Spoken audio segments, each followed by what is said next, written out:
Okay. It is Wednesday, and happy Wednesday to everybody. Welcome to Wednesday Live with me. This month, I've been talking about how burnout can happen even when things seem okay. I'm going to take 1 minute to just check and make sure that seems this live stream is going, but I always like to double check. Yes, we are live. So, this month, as I said, I've been thinking a lot about and focusing on how burnout can happen even when things look okay. And interestingly, just yesterday, someone reached out to me. I've been thinking about, hadn't talked to them in a while, but I just, they were on my mind. And then they reached out to me and they wanted some thoughts on a project they were considering. And one of the things they said was they often think about me as a person who, exudes strength. And they sometimes wonder if people don't pay attention to what I need because I seem so strong to them. And that just made me think that that's another one of the ways that people can be invisible, right? Because today that's our topic. Our topic is about feeling invisible. So somehow people have attached a kind of a persona to you. And because they've attached that persona to you, you're pretty much invisible. And so your needs are invisible. And even though they may be noticing your talents, they're not seeing the whole you. And they're not even seeing how your challenges sometimes actually can feed the strengths that they recognize in you. This also reminded me of a work situation because that's what I'm focusing on this week is how people can feel invisible in the workplace. And that invisibility is a contributing factor to burnout. So we know how that can happen when you're in a situation where you may be the only person who looks like you. It could be male dominated for women. It could be you're the only person who is of your same ethnicity. There could be any number of ways that people could feel invisible because of lack of diversity or lack of attention to diversity in a workplace. But this topic also reminded me of a story that I encountered in the workplace, of an experience I encountered in the workplace, and I was going to share this little story with you because it just resonates. It just really represents, and it really resonated with me when I was thinking about times I felt invisible.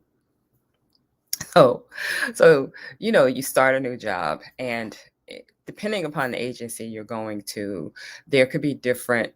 There could be different jobs, but each one of those jobs could have like a particular level. Like you're level one person, you're level two, you're level three, right? So, let's just say you were working in a setting, you were a clinician, and you entered, you were level one clinician, then there's level two, and then there's level three clinicians, and you can get promoted, in these levels. So I came into this job as, level two. And most people in that setting weren't accustomed to people coming in at level two that didn't look like them, right? Which is essentially I was one of two Black women in that setting. And there were probably about, in my unit, there were about 30 of us. So I was a rare person, right? I was one of two rare people in that. This is mostly white men. Um, and I remember one day coming into the main office, and there was a guy sitting there, and he looked at me and he said, "Wow, you wear a lot of nice clothes. They must be paying you a lot of money." So it's like, hmm, interesting that this person thinks I make more than he does probably, or he thinks I'm making a lot of money. He wants to know how much I make. And that for me was just in that moment, I was younger, I was much younger. And I said, hmm, no, people don't just get to ask me how much money I make, right? I was old enough then. I was a mid-level professional. I was like, yeah, no, you don't just get to ask me my salary. So I said, you know what? If they paid me some more money, I might wear some nicer clothes. And I just kept it moving. So in that instance for me, that was one that I could easily say, yeah, I don't even need to get involved with this. Like, how people say choose your battles. This is just somebody being disrespectful to me. And I'm just going to turn this into a moment when I say, yep, I am leaving. I'm not talking to you. That often, though, is not the situation for people in a work setting where they feel like they are othered. They feel like they are the one that does not fit in, or they talk in a meeting and people don't listen to them. I've actually had that experience too, where you say something and people sort of just, but then a few minutes later, somebody who doesn't look like you says it, and then you know people are like, "Oh yeah, yeah, yeah, okay, we see now." So it's that sort of experience that when it happens to people, first they wonder inside themselves, like, why is this happening? What did I do? I know I made a clear statement. Nobody seemed to think anything of it, but then someone else said it. So the person tends to question themselves, right? And that's pretty much how microaggressions work, right? That oftentimes when they happen in the environment, there's this kind of subtle thing that's going on. So the person's wondering. So you're questioning yourself. This othering and this kind of leaves people in this isolation. One of the reasons it leads to burnout is because they feel isolated and they begin to doubt and question themselves. What's happening in that situation? You're draining your mental and your emotional energy. You're getting into emotional and mental exhaustion. And too much of that over time definitely leads to burnout. But let's just be aware that the impetus for this drain, this isolation, really began in the workplace. And so this speaks to this multi-layered nature of burnout and how all of these factors work together to lead somebody to burnout. But we can shift something in one part of the system that's operating on burnout, and this person can actually have a better experience. So when we see that, let's think about what's happening in the organization, right? There's appears to be a lack of fairness. There's not community, and this person also is missing out on opportunities because the person in my experience who said to me they must pay you a lot of money actually was questioning my worth, right? Do you deserve this? Do you deserve to be here? So if you and in that organization, there weren't very many people who looked like me. So it was easy for me to think, right? It was there were a lot of things that environment would have made it easy for me to think I don't belong here, right? But I was a mid-level. I had a career. I'd done great things. So I had some confidence in where I was, right? So at that point, and I also knew allies. I had mentors at that time. I had people I could talk to. But sometimes people don't have that. They may be just beginning their career, or they may be in a setting where they took a job and they thought they were going to have much more support than they did. So in those settings, people are very much set up to actually end up feeling burned out and losing their sense of worth, losing touch with their sense of worth, uh, and needing some support to come back to their full sort of sense of self and wholeness. So the clues here, right? The clue for you as a person who might be feeling isolated, the first clue is to trust yourself, right? To notice if you are in meetings and you are feeling that something in your gut that's saying, these people aren't really listening to me, right? And the size of the organization can matter too. These folks aren't really listening. Because in an organization where you have a few allies, somebody else in that meeting might have said, yeah, that's what Sandra just said, right? And that's what happened for me, right? Like many times that I had an ally in the room who would also say, oh, that's what she just said. And then people would have to acknowledge that that was what I just said. So having people around you, and that also for me helped to keep me from this space of like questioning myself, slipping into self-doubt and saying, oh my God, how am I going to build a career if I'm stuck in this place where I'm feeling othered, I'm feeling left out, and I can't get any traction. So, depending upon the setting, you might find some allies and you might be able to actually navigate and move through. But there may be settings where your choice will have to be either I stay here and I stay stuck and kind of risk my own mental and physical well being, or I decide that there are places that I can go where I know I can thrive. So that's sometimes a choice that people end up making. So in this instance, I think one of the remedies that's absolutely necessary is that we need organizations to think about, and we need managers to think about the way they approach people. Sometimes this isolation can happen for a manager too, but today I'm focusing on when a person is feeling that sort of invisibility and that feeling left out, and what an organization might be able to do and what the person can do to begin to feel a more sense of being at home and feeling whole in the place where they're working. So for the person, you want to trust your gut. You feel that, find yourself some allies. Okay, just let me just check this out with you. I've had many of my clients do this. Okay, when I was in this room, you were in there too. This is what happened, or this is what happened between me and somebody. So you check these things out. So you're not left in this place of feeling isolated and invisible, but somebody else is there with you, noticing you, helping you and supporting you get through it. On the organization side, one of the things I think that we can do, and this is something I've had to do because I've had to lead, teach different groups of people in different parts of the world, is to just notice your own reactions to other people. That, like the guy in the office who was looking at me, he was putting all, he saw me as somebody who just didn't deserve to get what I got. So he was so in his own perspective about who I was, his own stereotype about who I was and what I deserved, that he couldn't see me. So I was absolutely invisible to him. So, as a person who might be managing people, it's important for us to look at how we're including people that we don't know. If you ever teach a class like I get to do with university students, you'll walk into a room and there's like literally 35 completely different people. And you have to figure out somehow, how do you get some rhythm so that all these people feel welcome in this room?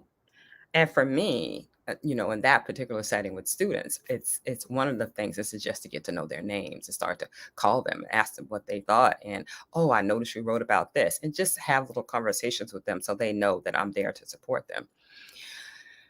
And that's something that a manager can do as well. First, just to notice your own reactions to people, right? And some people, you can walk into a room and there's something just feels off, right? And you say, okay, but what is that? Is that about me? Is that about them?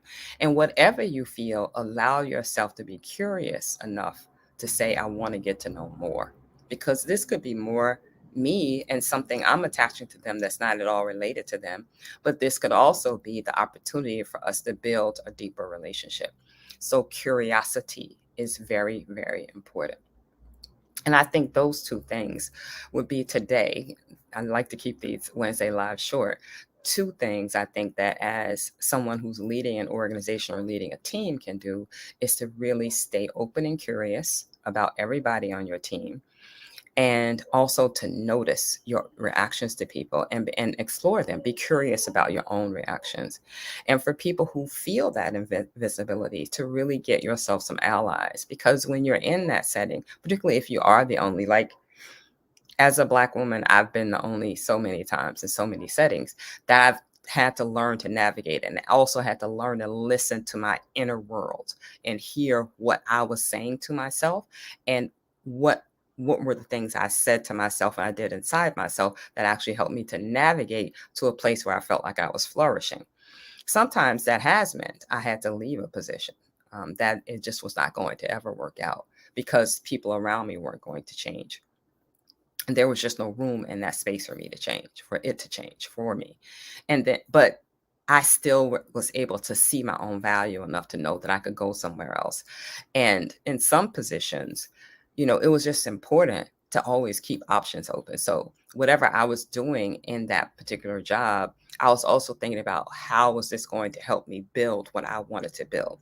Remember that part of the reason people burn out is that they feel like they're in a bad relationship with their career, right? It's like, you know, this, I'm giving my all to this thing, and this thing is not giving anything back to me. Nothing's coming back. So one of the important things that we need to do is to really look at how the work we're doing is going to keep feeding us, like the return on our investment, people might call it. So I was always like I had mentors, I had colleagues in other places. I always had these connections that helped me to keep feeling like I was thriving as a psychologist.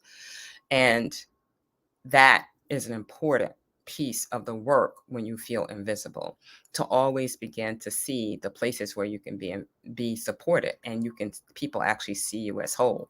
That's also a way sometimes that you find partnerships that help you lead you to another place. And that's actually one position I was in. I got into one of my most favorite job ever.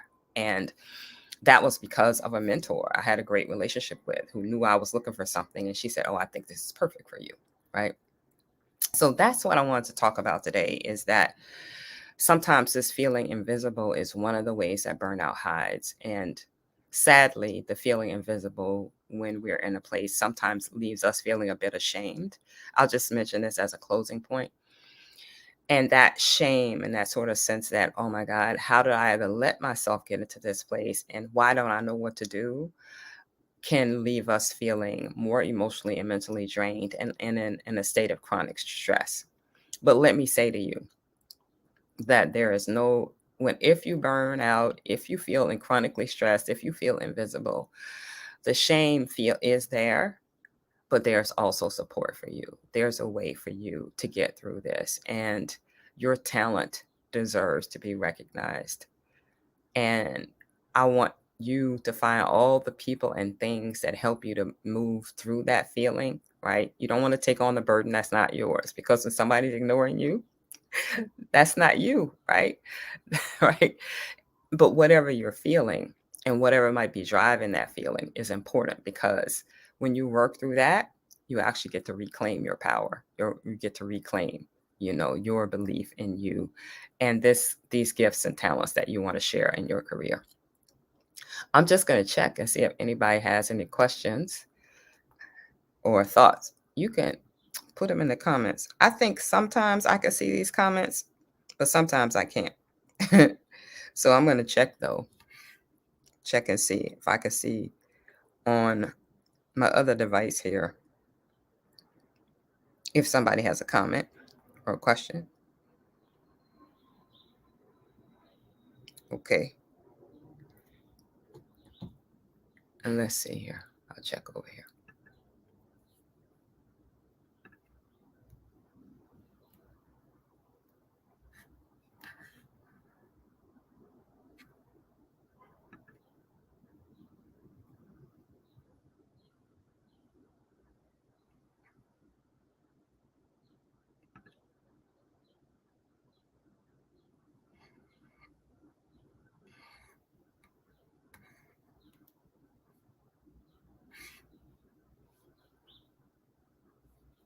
I don't think so. Just checking. Nope. All right. Perfect. Let's see. No. All right. I think we're good. All right. So, if you have any thoughts or questions about these feelings of invisibility and how this might be one of the ways you're burning out, you've been trying to manage it and you haven't felt like you're quite managing it, please feel free to reach out to me. You can message me on any of these platforms that I'm on, and you can also contact me via a link I'll put in the comments underneath the video. All right. Have a great day, everybody.